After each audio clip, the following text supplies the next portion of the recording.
So since I genuinely don't know how to start this video, I'm just gonna get into it.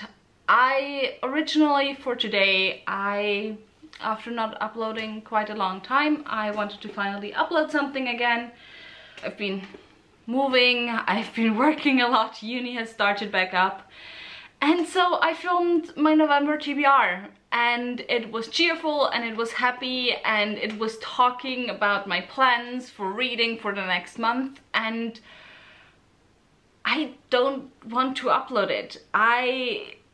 Or at least I don't want to upload that video before not making a video addressing what has been going on in the world in the past few weeks. Most specifically, obviously, Palestine and everything surrounding that. This will not be a video talking about the situation, because I am not the voice that needs to be heard when it comes to that. I am not the person to educate on the history of Palestine and the history of the state of Israel for the last 70 years. I'm not the person who can do that. I will try and see if I can find some good resources, but yeah, anyway, so yeah, this video is going to be a very messy video. I'm probably going to be rambling a lot in this video because honestly,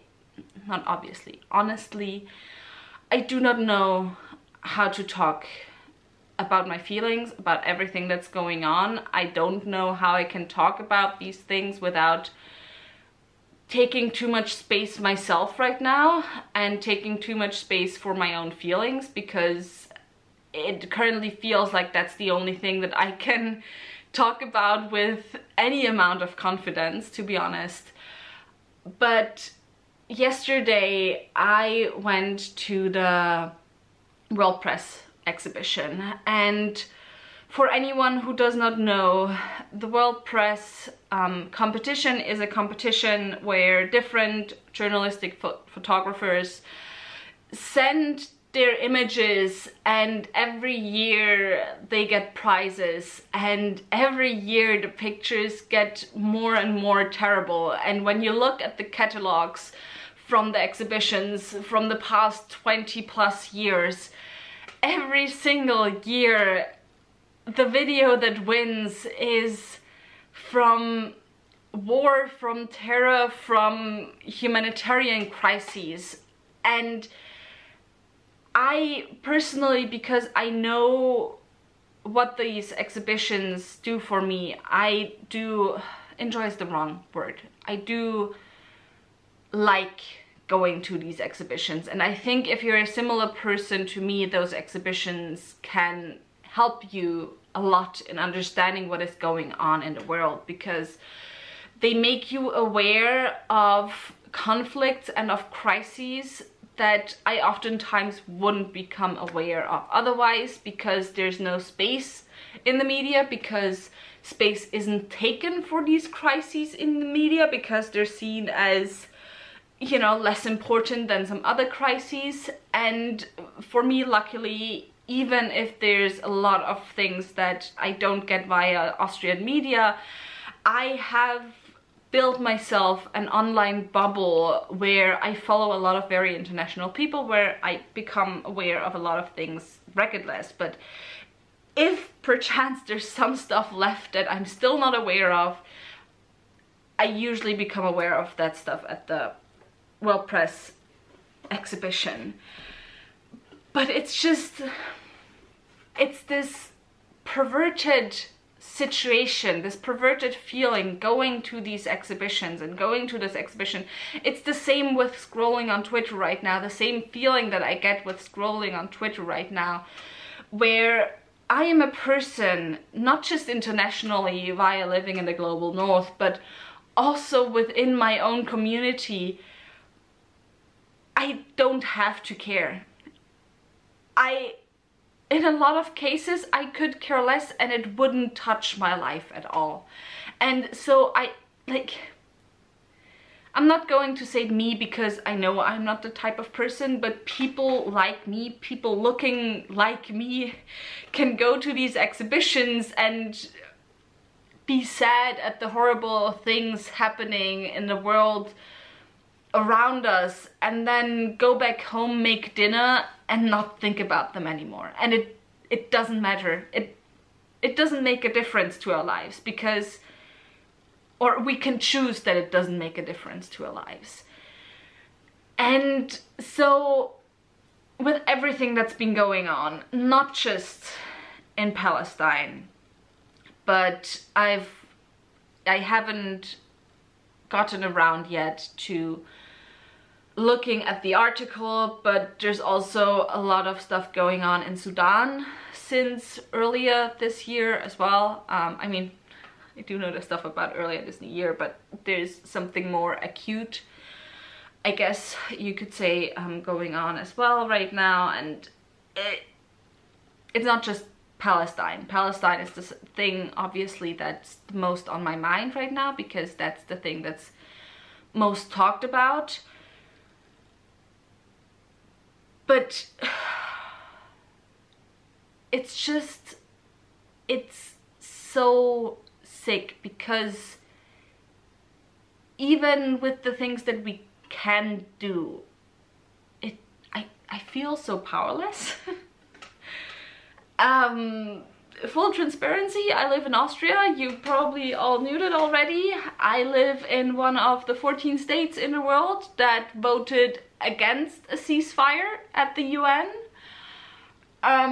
because within the statement Hamas wasn't sufficiently denounced or something, within the demand of the ceasefire, which, you know, honestly, I am not going to discuss Palestine in this video, because I do not think I'm the right person to discuss this. I will try to leave links to creators down in the description box. And what I want to do in this video is I want to talk about 3 books that I think are important to read right now, or to read into right now. I do not think that reading is the end, or should be the end, of any action that we take. Depending on where you live, you can do different things. You can, you know, talk to your representatives in the US, you can go to marches, etc. Personally, I am neither in the camp of it's too complicated to talk about this, and because of that I don't feel comfortable talking about it. And I'm also not in the what's it called? In the group of people saying it's really pretty simple. I think there's things that should be really fucking simple, and that make me really angry that so many people talk about complexity instead of seeing how simple some things are, like saying genocide is not fucking okay ever, no matter who does the genocide. But I also understand when people sometimes have a hard time grasping the full extent of things. And I purposefully am not saying grasping the situation as it is, because I do think, as I said, I do think there's some things about it that are pretty fucking simple. But the full extent of things can, if you're new to looking at the world through a colonial lens, might be, you know, complicated. And so I have decided that the thing that I want to do right now with my platform is I want to talk about 3 books. 3 books that I think aren't specifically about, well, one of them is, but 3 books that aren't specifically about Palestine, but 3 books that nevertheless help understand what is going on and help understand the reactions to things and why the reactions of a lot of people are not a good thing actually. And so yeah, I want to talk about those 3 books. Although before that, a video that I will link down below that was made by Lo from Lo Reads Things, I think was the channel name, back in 2021. The last time that Palestine was really prominently in the media, which was about how reading is not something that you do and then just pat yourself on the shoulder for doing a good thing and reading diversely and not doing anything further. I think reading is a good place to start. I think reading is important, especially non-fiction. Yes, also fiction, but especially non-fiction. But it should not be the end of things. And so yeah, I will leave that video down below. I will leave, because I am only going to be talking about 3 books very quickly in this video, I will be leaving more reading lists that have been compiled by different people over the past few weeks and past years on the history of Palestine down below.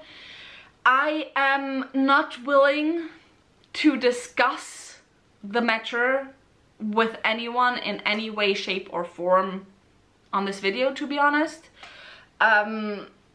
I don't know what types of comments I will get. It might very well be that I will just, you know, disable comments on this video, because